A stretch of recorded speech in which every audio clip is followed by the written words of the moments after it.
We've all felt it.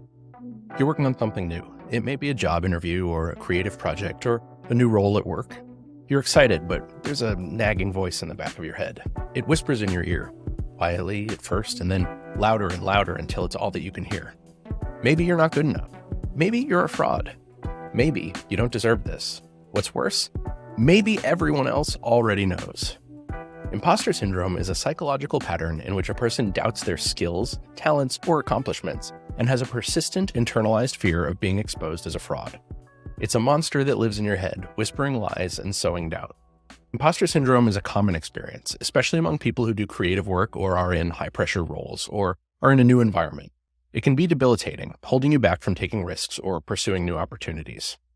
We all feel imposter syndrome at some point, that nagging doubt that we're not good enough, despite evidence to the contrary. It's a universal experience that transcends industries and roles. Imposter syndrome comes and goes, often rearing its head during times of growth or new challenges.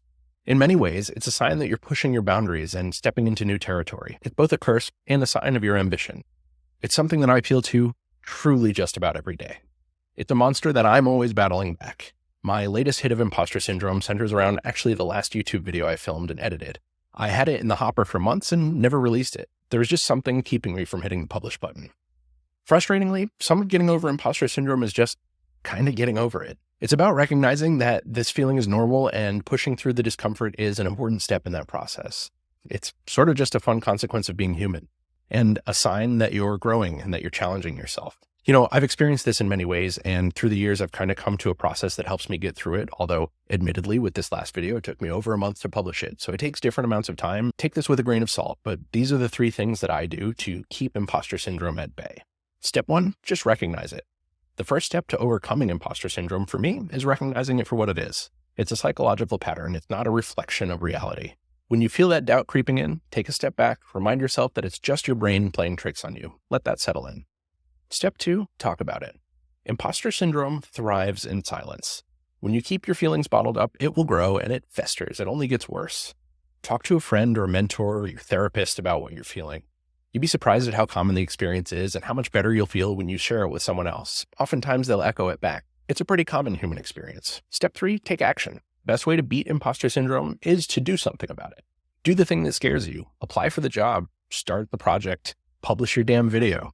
The more you push through the discomfort, the easier it becomes. Trust me, I do it over and over. You don't have to take my word for it. In fact, I'll put loads of good resources in the description for this video, scientific publications and studies that have been done on imposter syndrome and how to deal with it that are much better resourced than I am, and they're worth looking at. Although sharing videos on YouTube is relatively new for me, I've been publishing a newsletter for years, and it's given me a wonderful opportunity to meet and talk to many people who are in the early days of their journey as a startup founder or as a creator or as someone working in a high-pressure field. The audience for my newsletter and for this YouTube channel includes creators, developers, startup founders, and they all share a common thread. We're pushing ourselves to grow, to learn, and to create. Overwhelmingly, I feel like many of the people that I talk to are teetering on the very edge of just doing the thing that they want to do. In a sense, it's almost like they just need permission. Part of my mission is to give you the tacit permission to do the thing. Consider this your sign. Go hit the publish button on your project. Go share it with someone. Go try something new. Interview for that job. Call the person you've been wanting to call. Do whatever it takes. Get past the imposter syndrome. It'll feel great. Oh, and by the way, one of the reasons that this video exists is because I got past my imposter syndrome and hit publish on the last one. And to be honest with you, the response has been great. I'll leave a link to that so you can check it out too. So here's what I want you to do after watching this video.